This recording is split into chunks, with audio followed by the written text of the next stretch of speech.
right, welcome to Dive Beyond Sport. I'm Freddie Woodward. And I'm Yona Wisdom. In each episode, we speak to athletes to discover their identity, value, and excellence. Dive. It's not about the medals, the results, the records. It's about the people behind the performance. And today's guest is a 4-time Paralympic powerlifting powerhouse.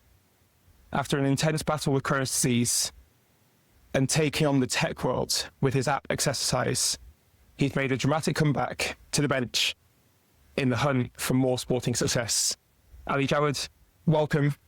How are you? Thanks for having me. I'm good, thank you. How are you guys? Awesome, thank you, Ali.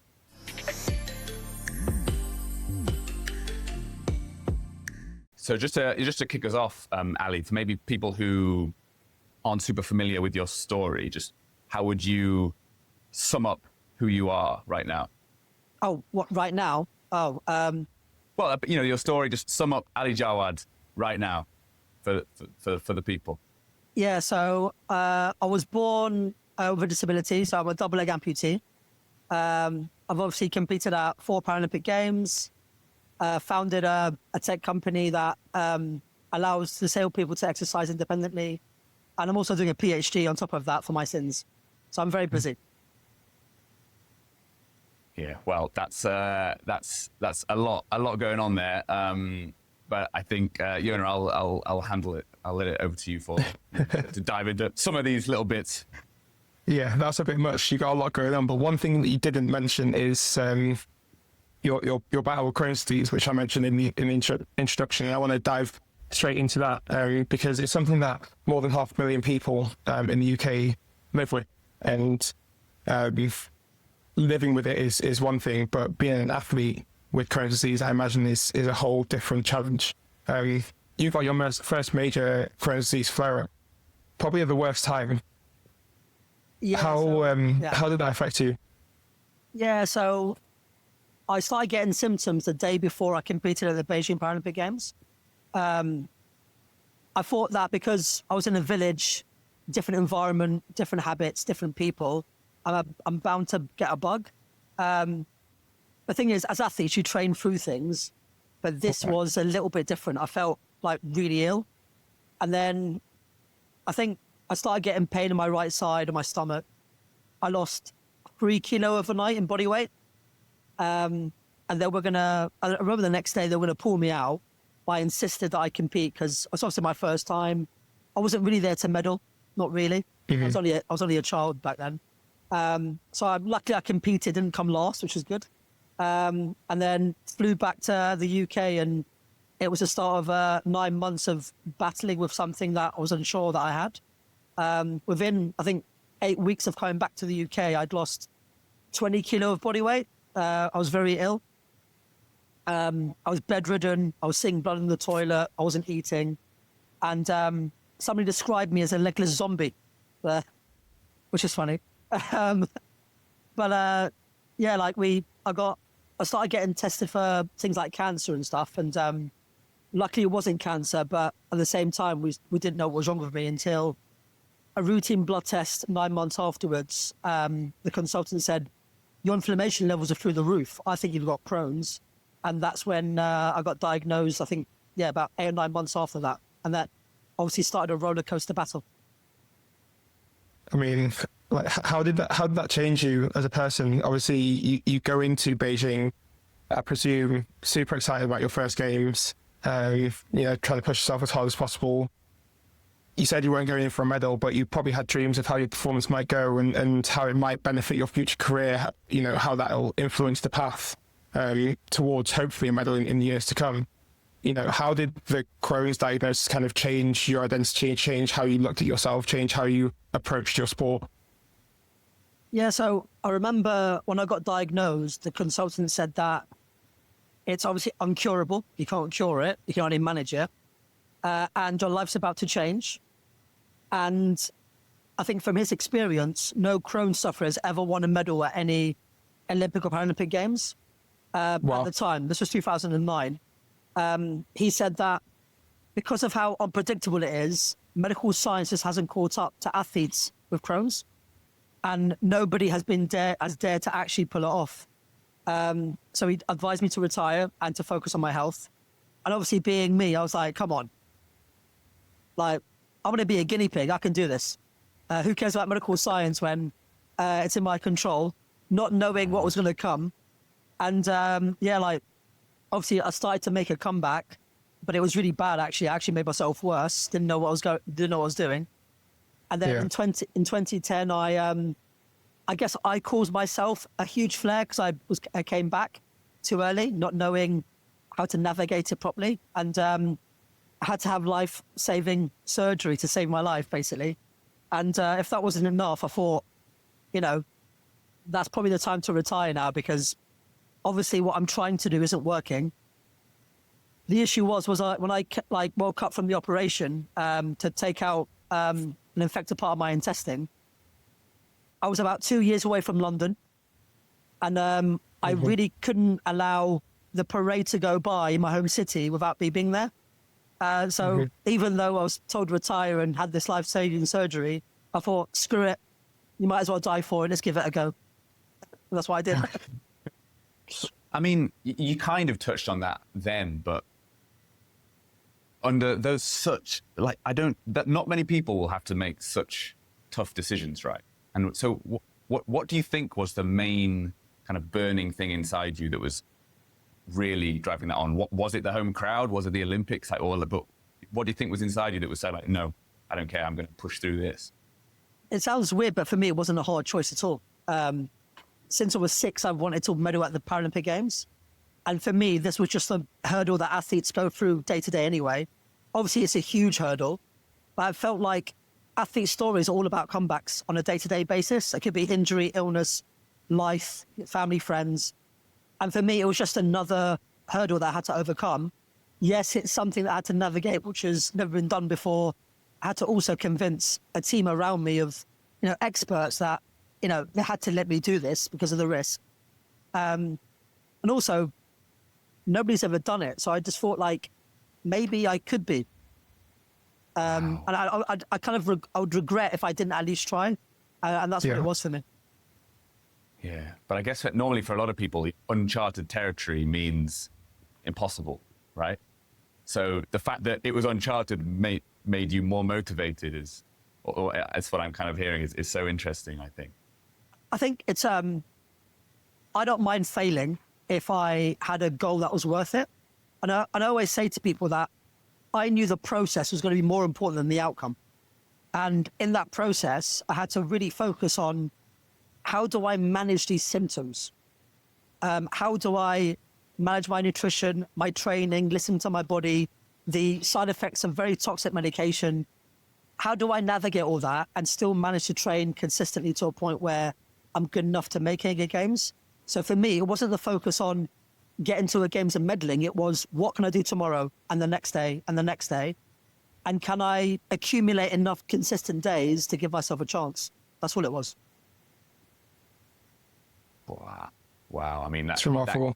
That kind of touches on the excellence side of this, but still it's interesting almost.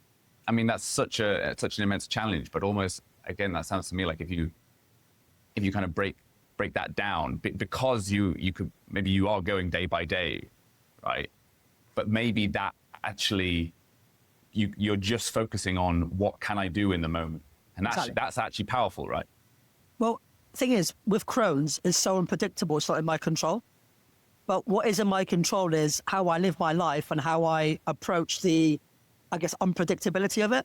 Yeah. So my processes had to become very optimal at such a young age. Not only just how I applied myself in sport, but my whole life. And them sort of small habits combined made something quite powerful to counter the Crohn's and what was coming at me. I felt like I built my own habit of, like an army of habits to try and tackle the unpredictability of it. And obviously I had to convince other people too, because obviously there is a team around me. But I know that if I just absorbed as much as I was getting exposed to, there's a way to navigate this. I just have to find that way, even though it got very, very dark and difficult at times. But I guess that's what it is in elite sport. You're going to have to go through that. Absolutely. I mean, would you say that being a double A amputee from, just from the beginning really was something that helped prepare you for such a difficult process? Because I imagine there were, again, a number of hurdles to overcome as you were growing up, just as a person. Yes, I'm going to give you a story about my parents, because I think that's where it might have come from. Okay. So obviously I was born in Lebanon in a country that was war-torn at the time. And obviously I was born disabled, but there's no facilities for me there at all. It's not a life that my parents thought that will give me the best life. So when we came over to the UK, they realized that, I was obviously born with no legs, but actually I had a brain, they thought. And how do we get the best out of him? So what they did was they enrolled me into mainstream schools that had no facilities. So no ramps, no lifts, nothing. And they said, right, go and adapt, that's life. Let's see how you react. So I was going, I guess from a young age, I was climbing up and down stairs. I was catapulting the wheelchair over my shoulder, like navigating this inaccessible environment on a day-to-day basis without realizing what I was doing. I was adapting without knowing. Yeah. I thought it was normal. I thought it was normal to adapt. Wow. So I found a way in inaccessible environments very easily. And what that did was it allowed me to understand what I'm capable of, number one. And two, I became so confident that in school I was never bullied, and I was actually always in the popular groups because nobody messed with me as well. So I guess that's where my confidence comes from, because I know what I'm capable of and I know how to navigate challenging situations in a way that not many people, what a lot of people have to learn when they're older.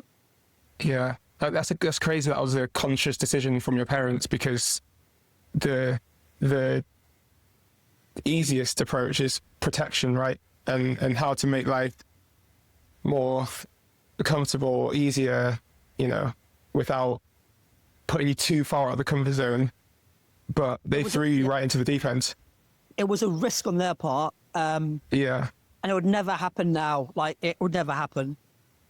But back then, there's no really health and safety back then. So they thought, right, like, how can we give them the best shot at having the people skills to thrive in the future?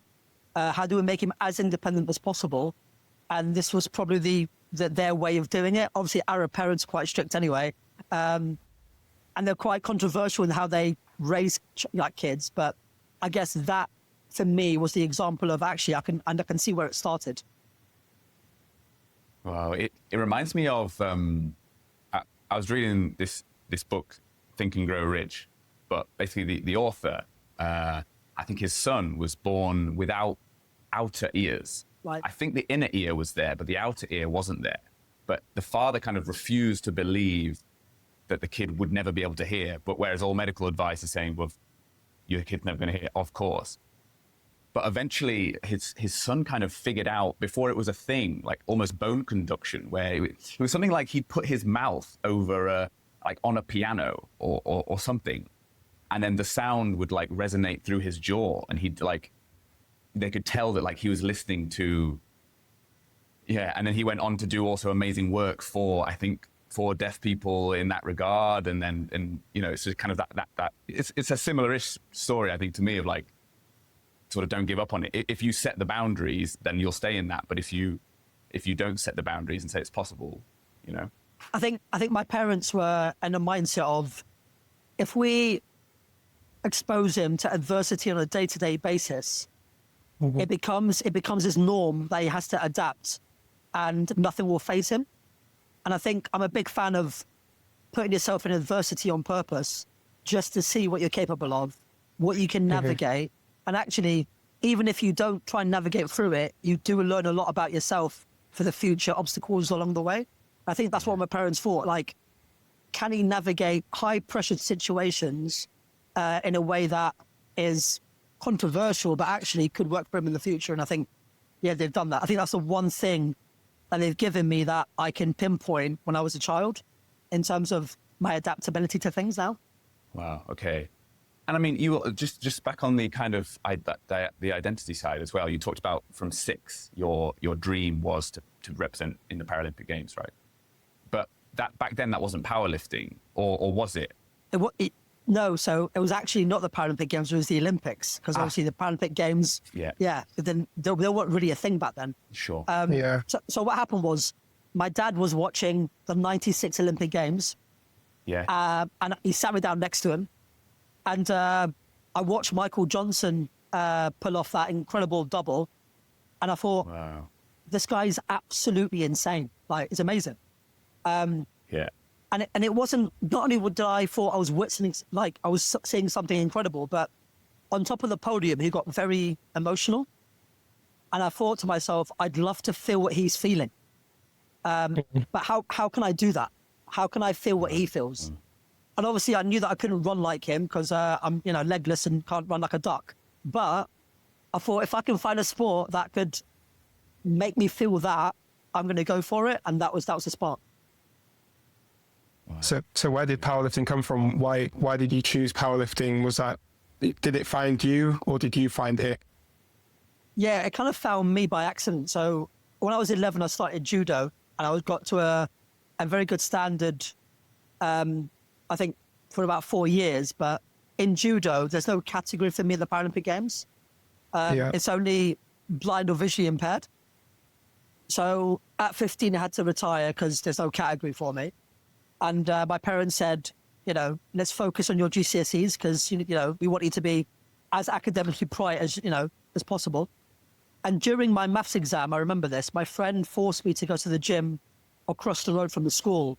And this gym is a proper Rocky Balboa spit and sawdust gym. Like big men grunting. It was dusty, it was sweaty, it was dirty. And obviously at that age, you want to see how much you bench press for the girls, basically. Yeah, of course. And my first attempt on my first day at the gym was 100 kilo. Oh my God. I have never obviously touched weights in my life, and the whole gym completely stops. It's like I thought I did something wrong because I was like, what's the gym etiquette here? Sure. And this big guy comes up to me, he's like, excuse me, wait here, I need to go get the Yona. So I thought I did something wrong. So I said to my friend, we're packing our stuff and we're getting out of here ASAP. Like, I'm not going to wait around for this. So we put our weights away, went to the main door to get out, and this old man stopped me and he said, where are you going? I was like, home.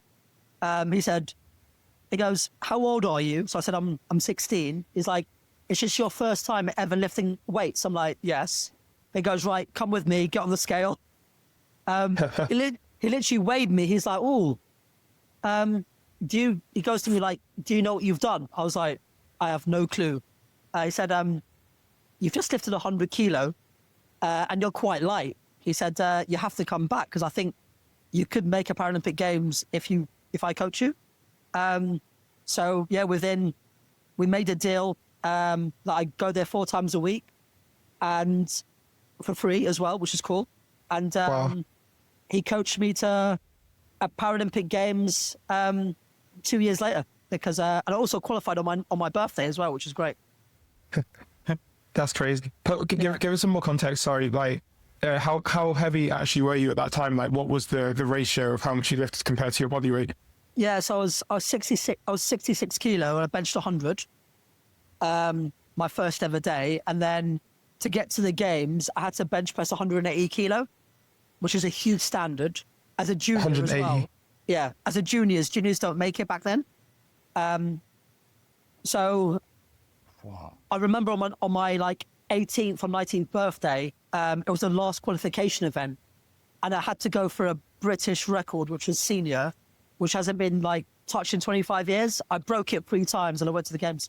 So That's I was insane. Wow. best cake ever. That's insane. So the progression must have been really quick for you to get to from. Obviously 100 is high on your first attempt, but still to get to 180 plus, Yeah, to be able to huge. go in 2 years. That's enormous progression. Yeah, I think I underestimated that. And yeah, again, go back to my parents. I underestimated me adapting day to day physically, lifting myself upstairs, climbing, using my hands all the time, my arms all the time. My arms replaced my legs. You know what I mean? So I actually underestimated just how strong I was at that age. compared to a normal 15-year-old with legs. And I never really quite got it until I actually started lifting and accelerating the way I did, because I had the foundation ready to go. I just never unlocked it, or, even, I was exposed to anything like that. That's incredible. Absolutely incredible. I mean, like, I can clearly see, like, where your perseverance comes from.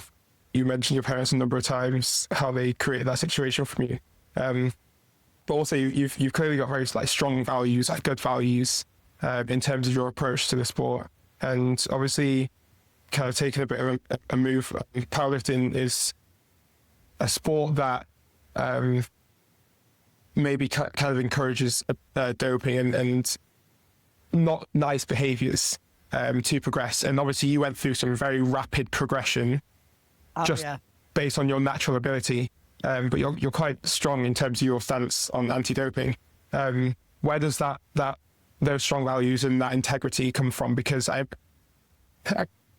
can imagine that there's maybe not a temptation, but a frustration that maybe other people are progressing quicker than you could because they were doping. Yeah, so when I started lifting weights in the gym, my coach said to me, this was in the first week, it was after a training session, he goes, come to my office. So I thought I was in trouble again. And he sat me down, and what he said to me, I'm always going to remember. He said to me, in 10 years' time, you're going to be on the podium at World Championships or the Paralympic Games, and you're not going to be on top of it. I was like, wow, okay, that's dark. He said, because the two guys in front of you have cheated. And I thought to myself, what's he talking about? Like, how did they cheat in, like, powerlifting? It's weird. Because I was 16, I didn't know what he was talking about. Yeah. And I said to him, like, what do you mean cheat? Like, is it the suit? Is it the wrist straps? I don't know. And he said to me, he goes, no, they'll be taking drugs. I looked at him, I was like, what do you mean drugs? He's like, well, there's things that you can take to enhance yourself to lift more weights. And he goes, you're going to have two choices. Number one, you take drugs and win at all costs. Or two, you become the best clean lifter on the planet and you scare the crap out of these guys, right? And you can sleep well at night knowing you did it the right way.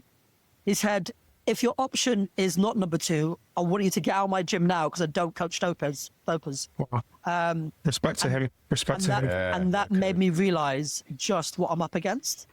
And also, it also motivated me to find a way clean to try and beat these guys. And yet again, that values and a mentor that good with that integrity at a young age helped me. Wow. And I know obviously as well, like through your career, you've had there's been tough moments. I mean, obviously, you broke onto the scene really quick, and at a very young age, you compete in Beijing, but then you have that, obviously, the Crohn's issue suddenly springs up and you don't know what's going on to that problem. And then, but also just taking us then forward 4 more years to London. I think that was another really tough moment for you. Yeah. And the aftermath of that, from what I understand, was really tough as well. If you maybe want to just kind of talk about that and maybe how that shaped your mindset.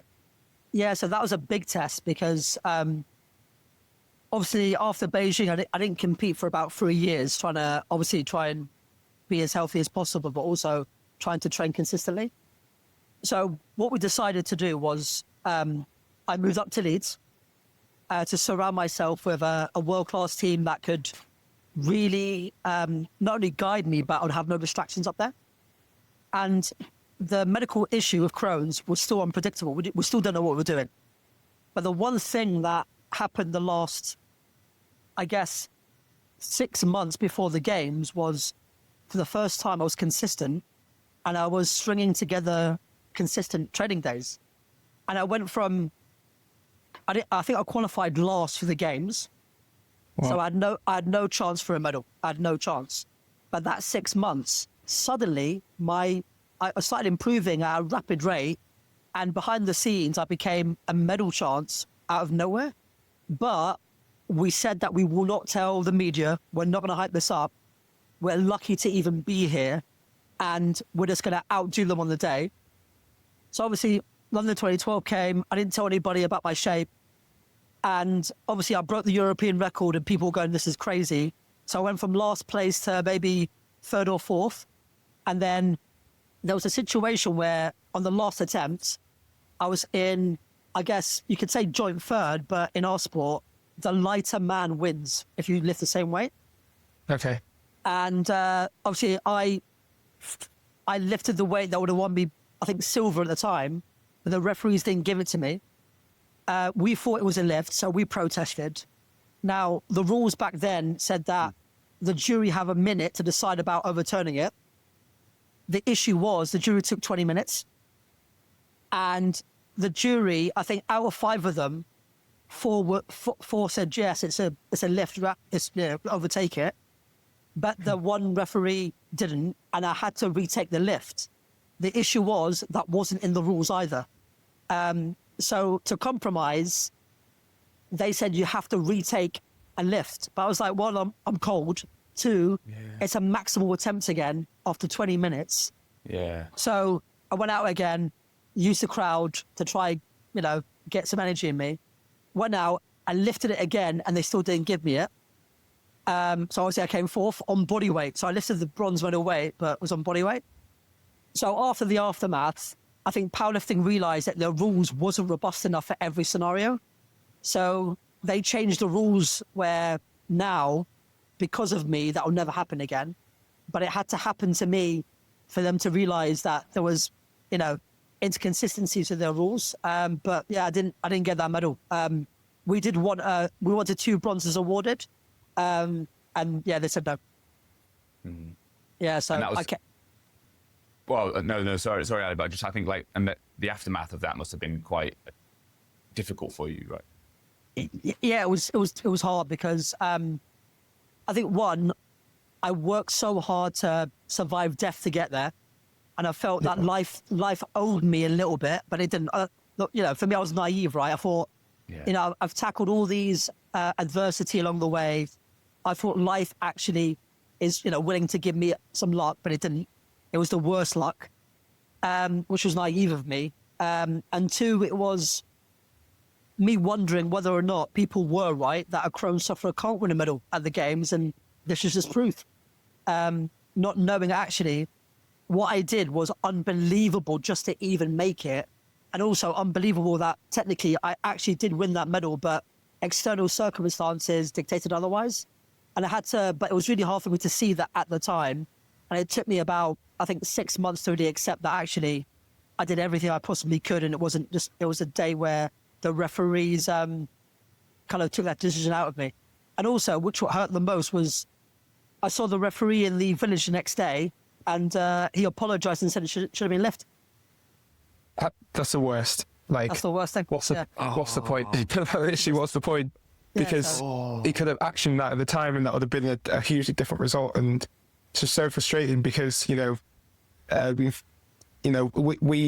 were part of a subjective sport, and we're seeing issues in our sports now where some of the judging is just extremely poor and just seems extremely unfair.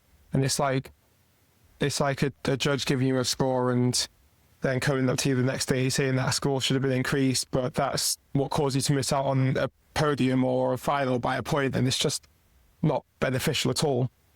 Did that situation make you lose faith in your sport? Obviously, I presume the faith is already on thin ice because of the doping issue and just knowing that people are cheating their way to victory, but you were cheated out of a successful outcome at your home games by the officiating. I know that they changed the rule, but did it make you lose faith in the sport at all?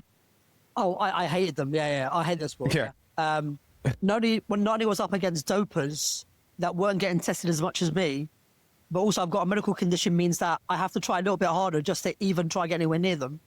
And then the referees on top being inconsistent in their judging, I felt that actually, why am I in a sport like this? Why am I putting myself through this?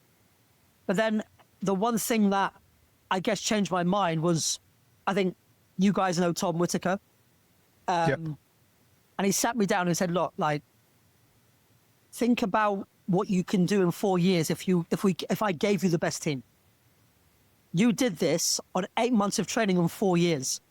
If I gave you the right setup, I think we've got a shot here. I think we've got a shot. We just have to get your health in check. I'll get you the best doctors that I can afford. We can do this together. And he made me believe that I can, pull off something that, we did together 4 years later. Wow. How much did you have to lean? Sorry, Fred. How much did you have to lean on his belief rather than your own at that time?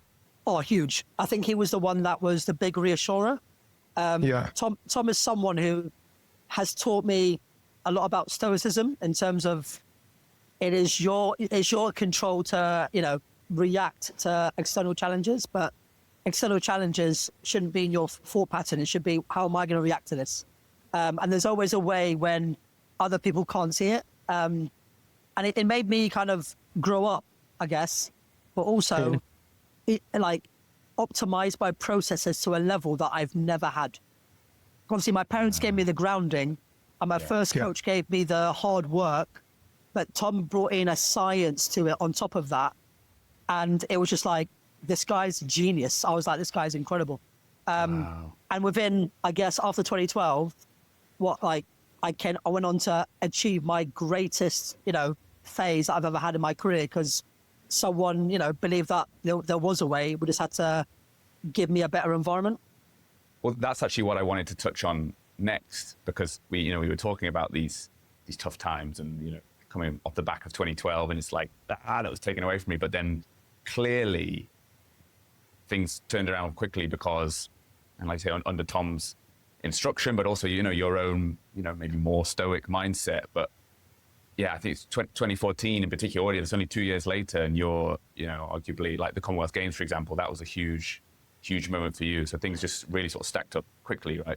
Yeah. So within 8 months of that, that very deep chat that we had, within 8 months, I broke the world record. And then I went on to win the world title with another world record, which is, I think I was like the first ever male to ever win the world title. And then the Commonwealth Games in Glasgow were, I guess, my greatest performance, where I broke the world record twice, but I still got bronze because I was beaten by 2 dopers, obviously. But what? Well, yeah. So I got beaten by 2 dopers. But you know what? That day was like, it was like, I guess, a testament of my faith in him and him in me, that you're on the verge of quitting, but look what you've done in 2 years. And I've won every major medal on offer apart from the one that I really wanted. And that was the goal, eventually, where, right, you've done Commonwealth, Worlds and Europeans. Let's go for the one that we deserve. Let's go, this is the medal that should have been ours 4 years ago. And obviously going into Rio, we managed to do it, even though it wasn't the best performance of my career. And even then, Tom was very disappointed in how I performed, but that's just him. But the thing is, that 4 years, I achieved the career slam in terms of major medals, and we did it after the most, unfortunate set of events that happened to me. So yeah, actually, okay, firstly, just quickly, because obviously you're saying in the Commonwealth Games you broke the world record, but also finished in 3rd place. So maybe just to just explain that, because that was something that confused me a little bit. So maybe just to explain to people quickly. Yeah, so at the Commonwealth Games, they combine the classes. So you have the 5 lightest men classes and the 5 heaviest classes. They're combined, and it's on a point system. So it's not the person that lifts the most that wins, it's the person with the most points. Now, I could break the world record and still come 2nd or 3rd or 4th. So I can break the world record in my body weight, but overall I could, the point system was a thing. Unfortunately, I was up against 2 other lifters that were obviously insanely good in their body weights, but also, they also found out to be dopers eventually. But I guess for me, I knew that then because of, as an athlete, they talk, don't they? And also that the actions and behaviors, I was trying to say to them, to the people around me, these guys are doing stuff they're not supposed to. And they're laughing in my face about it, which was quite fun. But for me, the world record meant more than that gold medal anyway. So, it was a great performance for me. I think that's all to focus on. Yeah, that's what I felt. That's awesome. And I then finally, well, not finally, but I wanted to ask about just maybe go a little bit more detail on like Tom's process with you. You said it was more science-based and things really leveled up. I mean, what could you sort of break down just, briefly kind of what that looked like and how that changed your so with my old coach, he would just write things on a piece of paper and there was no science behind it apart from hard work because he used to be in the army. So he would like smash me to the ground every session. So, as a kid, you can probably recover from it. But when you're a little bit older and you're trying to navigate a condition as well, you have to you have to plan way more than what you used to.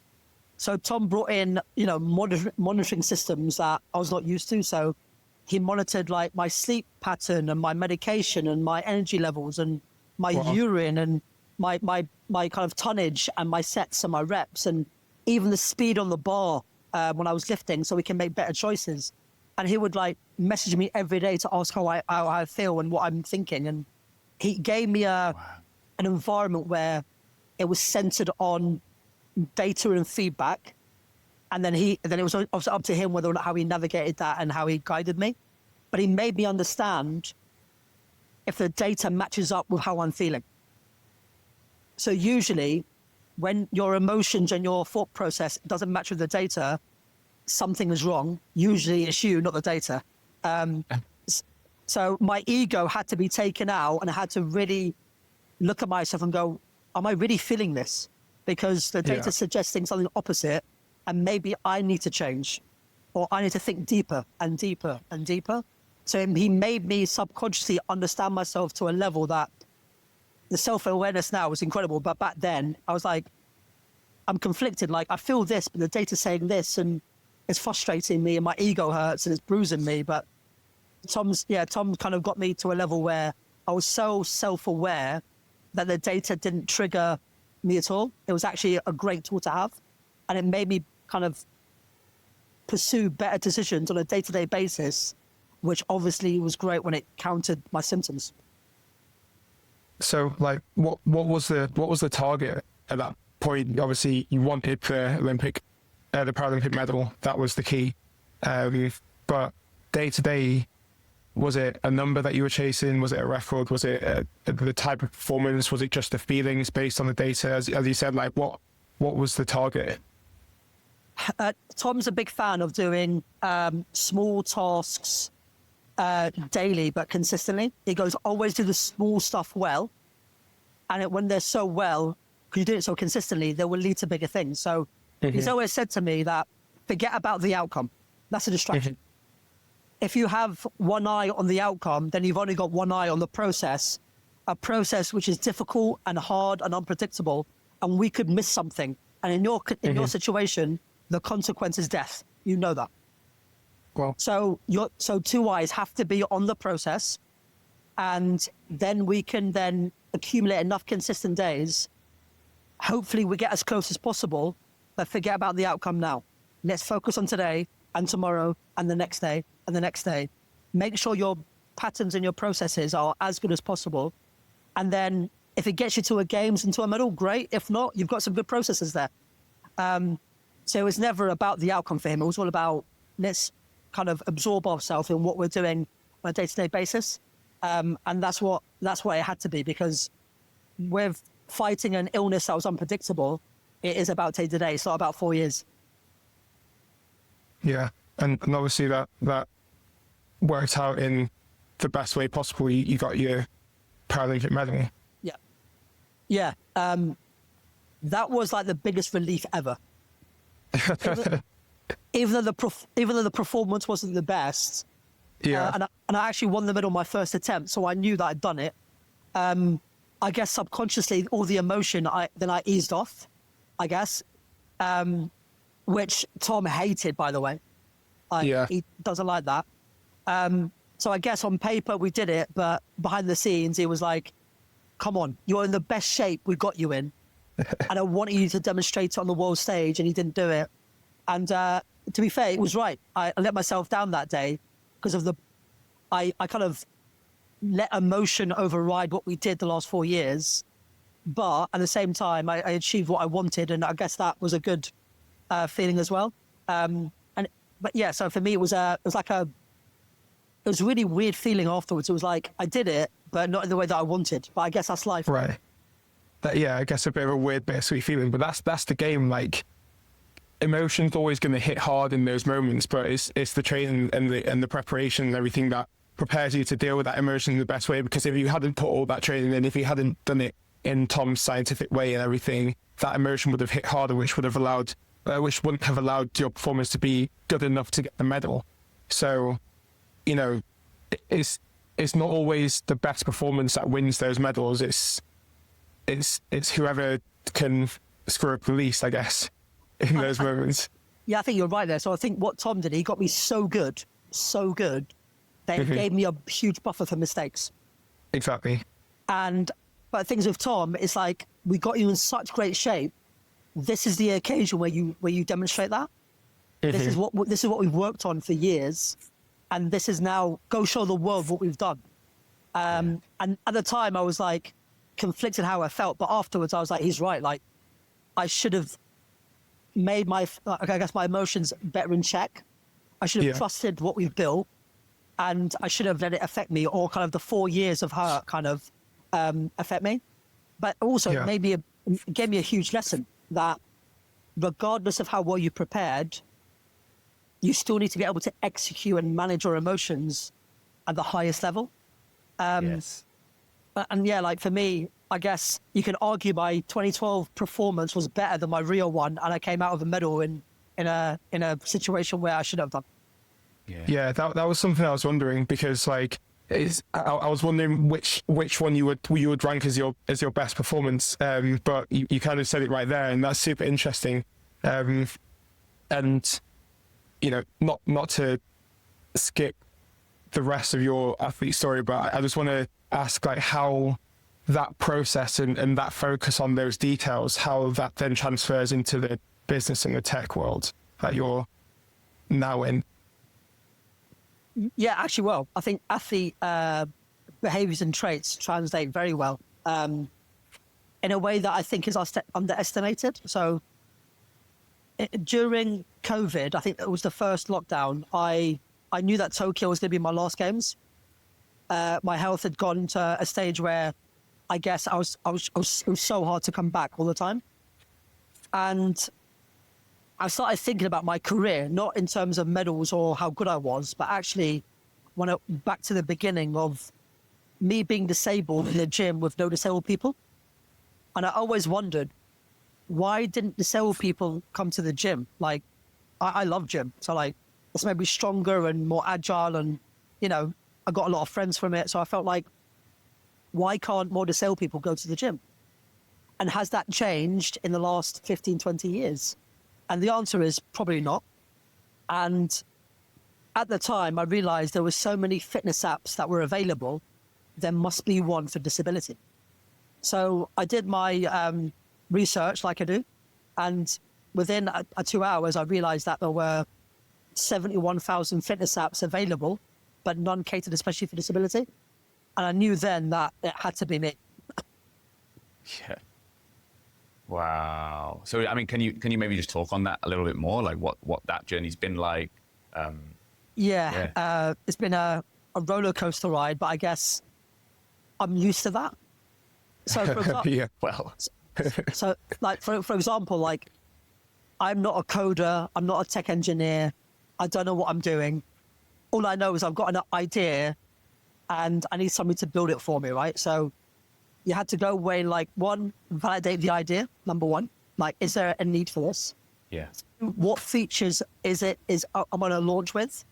And three, how can I get somebody on board in terms of building it, but also believing in, you know, there is a market for this, right? Yes. And the one thing that really got me was trying to convince people that disability, there is a market. And that disability is it's not just medical, it is actually, you can integrate it into the fitness space too. So I guess what I had to do was create a product that caters for different disabilities so they can exercise independently, but also be, I guess, good enough for the gym and fitness industry in terms of them buying it. For example, personal trainers, gym chains, local authorities, that balance was quite a headache because two different needs and you had to try to integrate it somehow. But I guess within 8 months of the idea, we launched it a month before the Tokyo Paralympic Games. So, which was crazy because one, it was COVID, you couldn't meet people. Two, my dev team were in the Ukraine. So I had to start understanding what development it took to get it. We were having 6-hour meetings on a day-to-day basis for how the app was going to be built. It was the only way to do it. So tried to navigate an environment where you can't see people face to face. You're trying to build a product, trying to build a company, trying to make sure that you're doing things in the right way. It was a lot to juggle and training for a Paralympic Games with my health condition. And also I started the PhD that year as well. I was like, this is crazy. But because I had such incredible processes as an athlete, it was easy for me. It was like, it's great. And was it really? Because actually that was going to be my follow-up question. Like, obviously people talk about athletes having these, transferable skills. And I think we all believe that. But also at the same time, stepping away from sport is a huge identity shift. It's a huge problem in general. I know one thing for me is for example, like I don't have loads of, let's say, business or even sort of kind of job experience, right, in a traditional sense. So a lot of the things that people talk about, even acronyms, might not necessarily be aware of, right? And so, but that was an easy transition for you going into that world. I think the processes that I developed over the last 15 years has given me a huge foundation to do it in a way that's more efficient than some that hasn't. I think what the processes have taught me is that you need to learn a new skill. And that's what it was. I had to learn what the developers were saying to me. I had to learn the language. I had to learn what it took to build an app. I had to learn to be logistically very good, to be organized, to manage a team with different skill sets and get the best out of them. But you do that anyway on a day-to-day basis. Also, you're also monitoring your business. You're getting metrics. Everything is the same as elite sport. And I guess for me, that's how I viewed it as. I thought, this is my elite sporting environment, the app, and the team that I'm going to get to build it and help me are my practitioners, my physios, my doctors, my coaches. Mm-hmm. That's how I saw it, and that's how I acted. And I always felt like, this is crazy, but I thought, what would Tom say in my ear? Wow. Crazy. What would Tom say? So I used to always check myself in terms of, how do you lead? How do you talk to people? How do you get the best out of people when it comes to conflict? And it was like that on a day-to-day basis. So for me, it was like a transition. I'm just imagining Tom Whitaker just sat on your shoulder, just like chirping whilst you're making business decisions. It feels like as well, I'm kind of going a bit backwards here, but just off the back of that, I think it's really profound because I think it's clearly from both of your powerlifting coaches, it sounds like two incredible role models. First of all, to like kind of pull you into that world and to give you the mindset of like this, and then, clearly like you moving beyond powerlifting, you're still taking Tom's advice, and then even your parents to give you the belief in the first place. There's really powerful role models in your life. It seems like.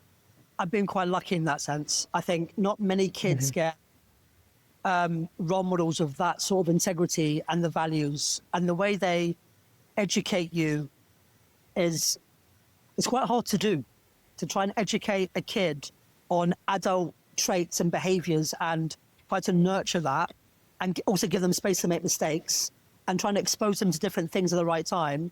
As a mentor, that is so tough. But both of them managed to do it very, very well. And also, they're quite patient, right? So they had to be patient with my mistakes. So yeah, I've learned a lot on how to actually mentor people now because I had that. Yeah. That I think just again about this, I've actually been thinking recently how important that is being having a good role model. And I think it's something that I would have maybe liked when I was thinking about leaving sport, for example, because, you know, I had people tell you, oh, you know, the transition can be hard and you should think about it. And maybe your dad or whatever is saying something, your granddad saying, you know, oh, you should do this, Freddie, not really paying attention. But, you know, someone you admire who's saying like, look, you know, a bit like Tom saying to you, like, no, you know, to kind of call you out on some of your inconsistencies or whatever, or someone you really respect, okay, this is what I need to do. So it's cool to hear you are also now like, you know, trying to sort of pass on that torch. I always say to athletes that a transition isn't the end, it's just another chapter in your whole book. And as an athlete, you have like loads of chapters. You've got when you were born, your first school, like it's just a chapter. And that chapter, even though it was a long one, and maybe, you know, competing at the highest level is a great chapter, it's not you. You're a person. And as a person, you've got a lot of things that make you who you are, not just the athlete.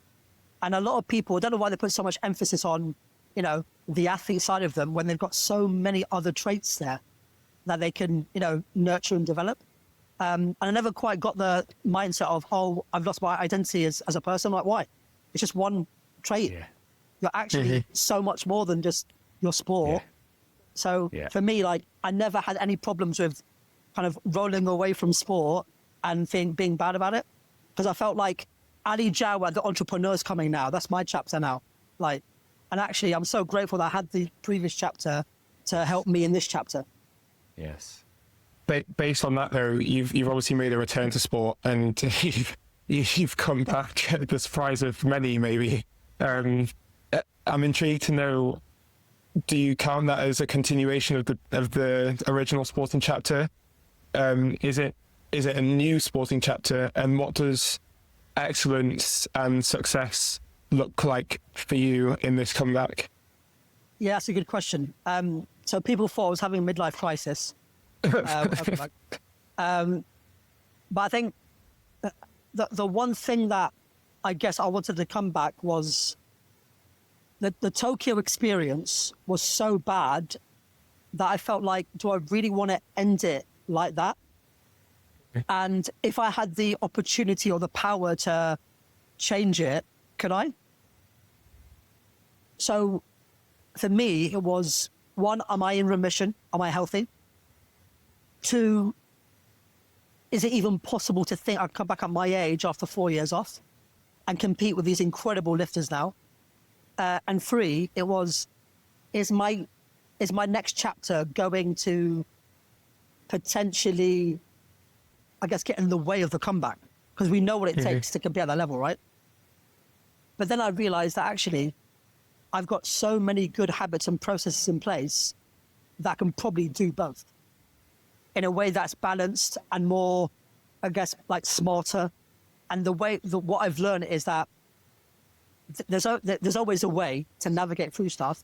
You just have to do it in a way that's productive, but also with high intent. And that's why now I don't waste my time. So my time is very precious to me because I can then put all that time into two things that I really care about. And yeah, so I think I competed 3 weeks ago. That was kind of the real test in terms of, can I qualify for a major championship? And I did that quite comfortably. So I've been selected, you know, for, you know, majors like later on in the year. So it means now it's a step-by-step process for me.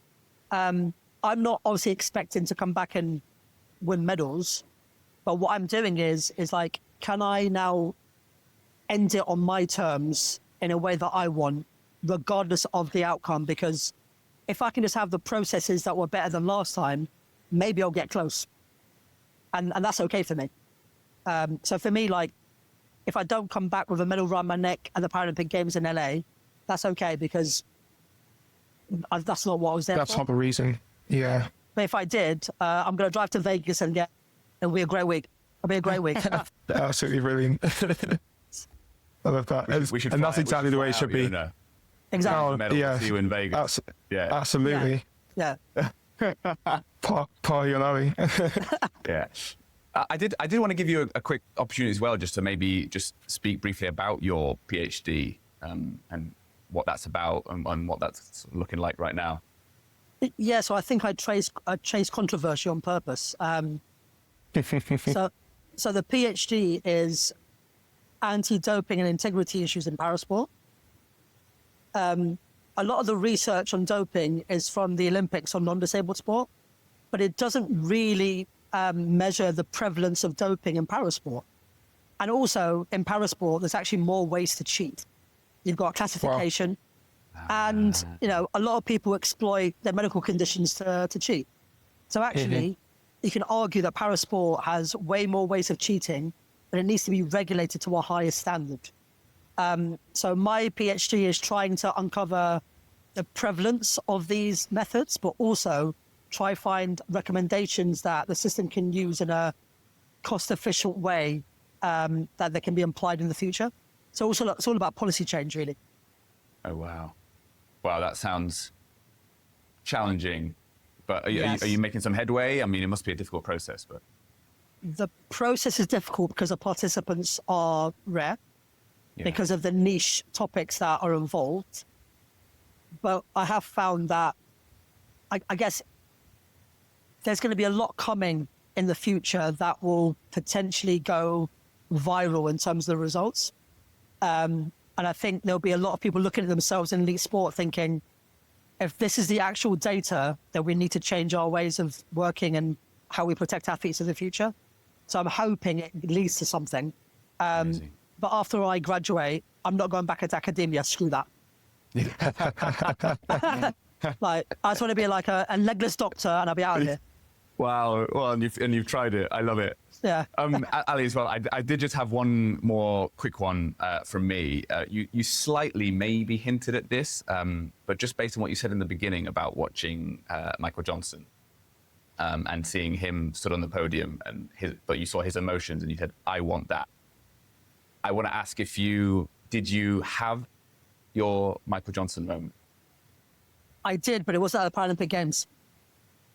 It was actually at the World Championships when I won it. Because one, it was a complete performance like his. Broke the world record that day twice, I think. And obviously, it's weird. I've never seen Tom cry. So backstage, I started crying. Wow. So for me, that meant, it's weird, that for me was my Michael Johnson moment, even though it wasn't at Paralympic Games, which is ironic. And that's what dreams are made of. Exactly. Mate, Ali, we'll wrap the episode up there. Thank you so much for your time. Absolutely incredible, very inspiring story. I'm sure we could talk for a good few more hours and hear a lot more. Is there anything that you'd just like to share? Any final thoughts, final bits of advice before we wrap? Actually, a book recommendation, if you want to understand how I think. So the book is called The Obstacle is the Way by Ryan Holiday. If people are fascinated how I think and feel, that's probably the greatest example of that. I think I'll be getting that book. Yeah. Brilliant. Well, we'll wrap up there. If you are listening on Patreon, stick around. Ali will be joining us for one more dive. Very briefly, if you're not on Patreon just yet, don't hesitate to join for some bonus content for extra episodes. So the link is in the show notes below, and we will see you there shortly. Ali, thank you very much. We'll speak to you soon again. Freddie, over to you. Pleasure. Thank you.